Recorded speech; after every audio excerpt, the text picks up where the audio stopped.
ហ្នឹងហើយពុកម៉ែបងប្អូនទូរស័ព្ទពុកម៉ែបងប្អូនមានបញ្ហាជាប់ iCloud ដូចនៅក្នុងវីដេអូនេះមែនទេបើសិនជាពុកម៉ែបងប្អូនមានបញ្ហាដូចក្នុងវីដេអូនេះឥឡូវយើងទៅមើលអំពីវីដេអូដំណោះស្រាយទាំងអស់គ្នាមុននឹងទស្សនាវីដេអូពុកម៉ែបងប្អូនកុំភ្លេចជួយចុច Subscribe Channel មួយផង Follow Page Like Share ដើម្បីជួបគ្នានៅវីដេអូក្រោយ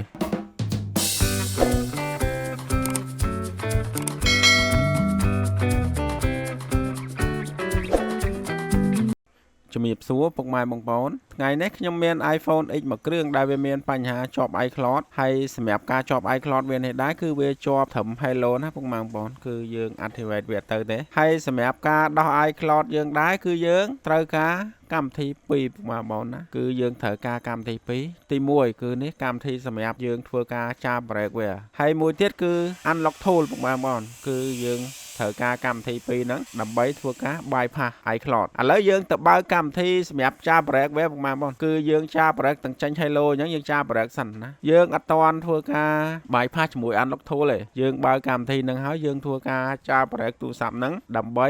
បំបែកប្រព័ន្ធសុវត្ថិភាពវាសិនបានកម្មវិធី Unlock Tool ធ្វើការបានពុកម៉ែបងប្អូនមកឥឡូវយើងដកដោតឲ្យស្គាល់កម្មវិធីហ្នឹងសិនពុកម៉ែបងប្អូនពេលដែលយើងបើកមកភ្លាមគឺវាអត់ស្គាល់ហើយអញ្ចឹងយើងត្រូវការដកដោយដោតដោយនេះពេលដែលយើងដកដោយដោតដោយហើយយើងរងចាំដូចសិនណាពុកម៉ែបងប្អូនដំបងអញ្ចឹងវាអត់ស្គាល់ហើយសម្រាប់កម្មវិធីហ្នឹងគឺវាដោតទៅវាអត់តន់ connect ទេពុកម៉ែបងប្អូន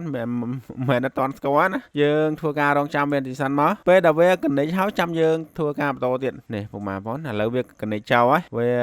connect នេះពុកម៉ែបងប្អូនឥឡូវវា connect ចោលហើយសម្រាប់ត្រង់នេះគឺយើងយកកន្លែងនេះតែម្ដងគឺអត់ធ្វើអីទេអូខេវាមកយើងធ្វើការរងចាំតិចសិនដើម្បីឲ្យវាចូលទៅ function reboot ពុកម៉ែបងប្អូនមកឥឡូវយើងត្រៀមមកហើយយើងត្រៀមចុចនេះយើងចុចតាមការណែនាំរបស់គេនឹងមកពុកម៉ែបងប្អូនដើម្បីចាប break វាយើងចុច start ហើយយើងចុច volume ទាំងសងខាងតាមការណែនាំហ្នឹងទៅនេះយើងប្រឡែងទៅតាមលេខតាមអក្សររត់ទៅនៅលើកុំព្យូទ័រហ្នឹងពុកម៉ែបងប្អូនងាយស្រួលដែរពុកម៉ែបងប្អូនយើងធ្វើតាមតែគេទៅបាននេះឥឡូវកម្មវិធីមួយនេះវាចាប់ផ្ដើមចាប break ទូរស័ព្ទនេះហើយដើម្បីបំបែកប្រព័ន្ធសុវត្ថិភាពរបស់វាពុកម៉ែបងប្អូនពេលដែលទូរស័ព្ទហ្នឹងអត់តន់ចាប break Unlock Tool វាធ្វើការកើតទេអញ្ចឹងយើងត្រូវការចាប break បំបែកប្រព័ន្ធសុវត្ថិភាពវាសិនដើម្បីឲ្យកម្មវិធី Unlock Tool ទៅធ្វើការ bypass ទូរស័ព្ទហ្នឹងឲ្យវាដល់ម៉ឺនុយវិញពុកម៉ែបងប្អូនឥឡូវសម្រាប់ការចាប break របស់យើងចាប break ហើយពុកម៉ែបងប្អូននេះពេលដែលយើងចាប break ហើយយើងបើក Unlock Tool មកគឺទូរស័ព្ទគឺនៅអញ្ចឹងដដែលពុកម៉ែបងប្អូនយើងធ្វើការចុចកន្លែងនេះមកយើងយកកន្លែងនេះមកសម្រាប់